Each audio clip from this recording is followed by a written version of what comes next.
Hi viewers, welcome to our channel. ప్రస్తుతం మనతో పాటు దాము భారతి గారు సీనియర్ జర్నలిస్ట్ ఉన్నారు. వారితో ఒకసారి మాట్లాడదాం.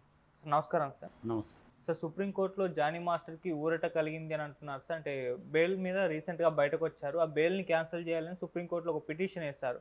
అయితే ఆ పిటిషన్నే కొట్టేశారు. బెయిల్ మేము క్యాన్సిల్ చేయమని చెప్పేసి సుప్రీంకోర్టు చెప్పినట్టుగా వార్తలు వినిపిస్తున్నాయి సార్. అసలు ఎవరు ఈ బెయిల్ క్యాన్సిల్ చేయని పిటిషన్ వేశారు? మరి ఏం జరిగింది కోర్టులో? బెయిల్ క్యాన్సిల్ చేయకపోవడానికి కారణం ఏంటి సార్?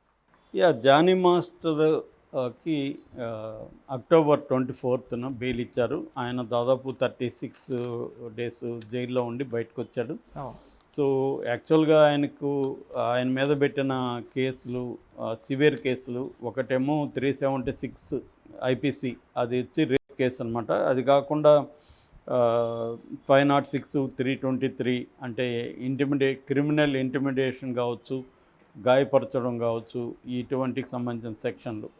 ఇది కాకుండా POCSO, protection of children from sexual offences, ఈ యాక్ట్ కింద కూడా ఆయన మీద కేసు పెట్టారు. అన్నిటికంటే ఇది రిగరస్ యాక్ట్ అనమాట. మామూలుగా పోక్సో కింద అంత త్వరగా బెయిల్ రాదు, ఎందుకంటే అది జెండర్ న్యూట్రల్ యాక్ట్ అంటారు. 18 ఏళ్ళకి తక్కువ ఉన్న పిల్లలు, టీనేజర్స్, అంటే మగపిల్లలైనా ఆడపిల్లలైనా వాళ్ళ అనుమతితో సెక్సువల్ అఫేర్ ఉన్నా లేదా ఫోర్స్గా ఉన్నా వాళ్ళ మీద పోక్సో కేసు ఉంటుంది.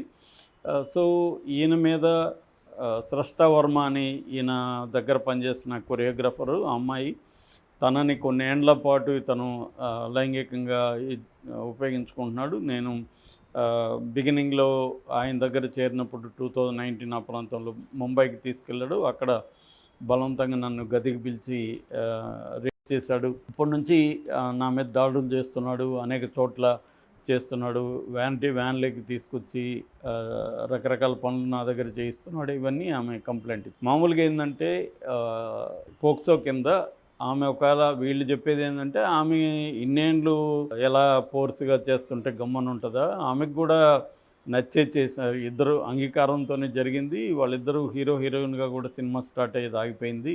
అప్పుడు కూడా ఆమె పోడింది 2022లో. ఒక నెలకు ముందు కూడా ఒక ఫంక్షన్లో ఈమె అతన్ని పోడింది. కాబట్టి క్లియర్గా ఏదో వాళ్ళిద్దరి మధ్య విభేదాలు వచ్చాయి, అందుకని ఆమె కేసు పెట్టింది అనేది. ఆ తర్వాత వీళ్ళ డ్రైవరుకి ఈమెకి నడిచిన ఆడియో కాల్ కూడా బయటకు వచ్చింది. అందులో కూడా క్లియర్గా ఆమె అసంతృప్తి వ్యక్తం చేస్తుంది. తనను వదిలిపెట్టి భార్య దగ్గరికి కంప్లీట్గా వెళ్ళిపోయాడు అని అక్కడ కూడా ఆమె అసంతృప్తి ఉంది.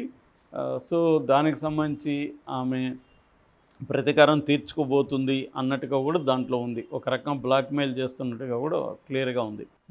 కానీ ఇక్కడ పరిస్థితి ఏంటంటే ఆమె అంగీకారంతో ఇతనితో గడిపినా కూడా ఒక మైనర్తో ఈయన లైంగిక సంబంధం పెట్టుకొని ఉన్నట్టుగా ప్రూవ్ అయితే మాత్రం ఈ పోక్సో కింద మినిమం 10 ఏళ్ళు జైలు శిక్ష ఉంది, మ్యాక్సిమం లైఫ్ పడే అవకాశం కూడా ఉంది. అందుకని బెయిల్ కూడా డిఫికల్ట్ అవుతుంది. కానీ ఈయనకి ఒక రకంగా త్వరగానే బెయిల్ వచ్చినట్టుగా, అంటే ఫస్ట్ రంగారెడ్డి కోర్టు రిజెక్ట్ చేసింది ఈయన బెయిల్, తర్వాత ఈయన హైకోర్టు కేసుకున్నాడు. హైకోర్టులో ఈయనకి బెయిల్ ఇచ్చారు. మామూలుగా అయితే ఇండియన్ క్రిమినల్ జస్టిస్ సిస్టంలో bail is the rule, jail is exception అనే సుప్రీంకోర్టు కూడా అనేకసార్లు వ్యాఖ్యానించింది. అంటే ఏ సందర్భంలో బెయిల్ రిజెక్ట్ చేస్తారంటే ఈ వ్యక్తి ఫ్లైట్ రిస్క్, అంటే విదేశాలకు పారిపోతాడా, 2 సాక్ష్యాల్ని తారుమారు చేస్తాడా, సాక్షుల్ని బెదిరిస్తాడు లేదా ప్రలోభ పెడతాడు. ఈ 3 కారణాలతో జనరల్గా బెయిల్ని రిజెక్ట్ చేస్తారు. బట్ ఈయన తరపున ఆర్గ్యూ చేసిన అడ్వకేట్స్ ఈ 3 కూడా ఈయన చేసే ప్రసక్తి లేదని చెప్పడం, దాంతో కోర్టు కూడా కన్విన్స్ అయ్యి అక్టోబర్ 24న ఈయన బెయిల్ ఇచ్చింది. అయితే ఈ స్రష్టా వర్మ ఈయన బెయిల్ని రద్దు చేయడానికి తన ఒక అడ్వకేట్ ద్వారా సుప్రీంకోర్టులో బెయిల్ రద్దు పిటిషన్ వేసింది. అది నిన్న విచారణకు వచ్చింది. అక్కడ బేలాయం త్రివేది, సతీష్ చంద్ర మిశ్రా, ఈ ద్విసభ్య ధర్మాసనం, ఈ 2 జడ్జిలతో కూడిన ధర్మాసనం విచారణ జరిపి మేము హైకోర్టు తీర్పులో జోక్యం చేసుకునే పరిస్థితి మాకు లేదు, మేము చేసుకోము, హైకోర్టు అవన్నీ పరిశీలించి హైకోర్టు బెయిల్ ఇచ్చి ఉంటుంది, దాన్ని మేము చెయ్యము అని డిస్మిస్ చేసింది ఆ పిటిషన్ని. ఓకే. ఇది ఒక రకంగా జానీ మాస్టర్కి ఊరట అని చెప్పొచ్చు. ఒకవేళ సుప్రీంకోర్టు కానీ ఈ బెయిల్ రద్దు పిటిషన్ క్యాన్సిల్ చేస్తుంటే ఈయన త్వరగా మళ్ళీ బెయిల్ వచ్చే అవకాశం లేదు. ఎందుకంటే మళ్ళీ ఈయన సుప్రీంకోర్టులోనే బెయిల్కి అప్లై చేసుకోవాల్సి ఉంది. ఇబ్బంది అయింది అది. కనీసం ఇప్పుడు ఆయన మళ్ళీ మెల్లగా లైఫ్లోకి వచ్చాడు. ఈ లోపల ఆయన వాళ్ళ మదర్కి హెల్త్ బాగాలేకపోవడం ఇవన్నీ జరిగాయి. ఆయన బయటకు వచ్చినాక కూడా జైల్లో జీవితంలో జైలుకి వెళ్ళకూడదు, నేను నరకం చూశాను ఈ 36 రోజులు అవన్నీ కూడా చెప్పాడు. కానీ డీటెయిల్గా కూడా చెప్తానన్నాడు, కానీ డీటెయిల్గా చెప్పలేదు. తర్వాత ఇటీవల ఒక సినిమా ఫంక్షన్లో కూడా ఆయన మాట్లాడాడు, నేనేంటో చూపిస్తాను అవన్నీ కూడా చెప్తున్నాడు. మేబీ ఆయన ముందున్న ఇదేంటంటే ఆ అమ్మాయితో ఏదో ఒక అవుట్ సైడ్ కోర్టు బయట ఒక రాజీ పోవాల్సిన అవసరం అయితే అతనికి ఉంది. అంతే తప్ప ఆ అమ్మాయిని ఇప్పుడు ఏదో బెదిరించో ఇంకోటో చేస్తే కుదరదు. ఆ అమ్మాయితో రాజీ పోయి ఆమె మరి ఏం డిమాండ్ చేస్తుంది, డబ్బులు డిమాండ్ చేస్తుందా, పెళ్లి చేసుకోమంటుందా, ఇంకోట అనేది చూసి దాన్ని బట్టి రాజీ పోవాల్సిన అవసరం ఉంది. కాకపోతే ఇక్కడ ఏంటంటే పొలిటికల్ కోణం కూడా చోటు చేసుకుంది. ఇతను జనసేనలో ఉండడం వల్ల ఇతనికి వ్యతిరేకంగా అల్లు అర్జున్ ఆ అమ్మాయి వైపున నిలబడ్డాడు. అందుకనే ఆ అమ్మాయి స్ట్రాంగ్గా ఇతని మీద పెట్టింది. నిజానికి ఆ అమ్మాయి ఫస్ట్ ఇతని మీద లైంగిక ఆరోపణలు చేయలేదు. ఎందుకంటే ఇక్కడ ఫిల్మ్ ఛాంబర్కి వెళ్ళింది. ఫిల్మ్ ఛాంబర్కి వెళ్ళి ఆ అమ్మాయి కంప్లైంట్ ఇచ్చింది, వర్క్ ప్లేస్ హరాస్మెంట్ అని చెప్పింది తప్ప లైంగికంగా తనని రేప్ చేశాడని ఇంకోటో కంప్లైంట్ చేయలేదు.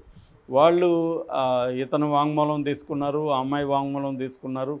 వాళ్ళు ఏదో పంచాయతీ చేస్తున్న క్రమంలో ఈమె సడన్గా వెళ్ళి రాయదుర్గం పోలీస్ స్టేషన్లో కేసు పెట్టింది. రాయదుర్గం పోలీస్ స్టేషన్ వాళ్ళు 0 FIR అంటారు. 0 FIR అనే కాన్సెప్ట్ ఈ మధ్యకాలంలో వచ్చింది. బిఎన్ఎస్లో దాన్ని కూడా చట్టబద్ధం చేశారు. 0 FIR కాకుండా ఆన్లైన్ FIR కూడా చట్టబద్ధం చేశారు బిఎన్ఎస్లో. అంటే మనం ఎక్కడున్న పోలీస్ స్టేషన్లో వెళ్లకుండా ఆన్లైన్ ఇచ్చినా కూడా పోలీసులు కంప్లైంట్ తీసుకొని మనకి అక్నాలజ్మెంట్ ఇవ్వాలనేది బిఎన్ఎస్లో ఉంది. అయితే అంతకుముందు నుంచి కూడా 0 FIR ఉంది. 0 FIR అంటే మనకి క్రైమ్ ఎక్కడ జరిగితే అక్కడికి వెళ్ళి ఆ సమీపంలో ఉన్న పోలీస్ స్టేషన్లో మనం కంప్లైంట్ చేయొచ్చు. దాన్ని వాళ్ళు ఏంటంటే క్రైమ్ చేసిన వ్యక్తి లేదా విక్టిము ఆ పోలీస్ స్టేషన్ పరిధిలో లేకపోయినా, మామూలుగా ఇంతకుముందు అయితే ఇది మా లిమిట్స్ కాదు, మీరు అక్కడే ఉండని పంపించేవాళ్ళు, ఈ లోపల జరగాల్సిన ఘోరాలు జరిగిపోయాయి. అందుకని ఈ మధ్య రూల్ ఏం పెట్టారంటే గత కొంతకాలంగా ఎక్కడ పోలీస్ స్టేషన్లో కంప్లైంట్ ఇచ్చినా తీసుకోవాలి, దాన్ని 0 FIR అంటారు. దాని తర్వాత సంబంధిత పోలీస్ స్టేషన్కి దీన్ని ట్రాన్స్ఫర్ చేయాలి. అలాగే రాయదుర్గం వాళ్ళు తీసుకున్న తర్వాత నార్సింగ్ పోలీస్ స్టేషన్కి వాళ్ళు చేశారు. నార్సింగ్ వాళ్ళు నమోదు చేసుకుని ఒక 4 రోజులు ఇతను ఎస్కేప్ అయి ఉన్నాడు, గోవాలో పట్టుకున్నారని చెప్తున్నారు. గోవాల నుంచి పట్టుకొని వచ్చి అతన్ని కూడా విచారించి అతను వాంగ్మూలం తీసుకొని అతను కన్ఫెషన్ స్టేట్మెంట్ తీసుకున్నాక అతన్ని కోర్టు పెట్టారు. రిమాండ్ రిపోర్ట్ కూడా సబ్మిట్ చేశారు. రిమాండ్ రిపోర్ట్లో ఆ అమ్మాయి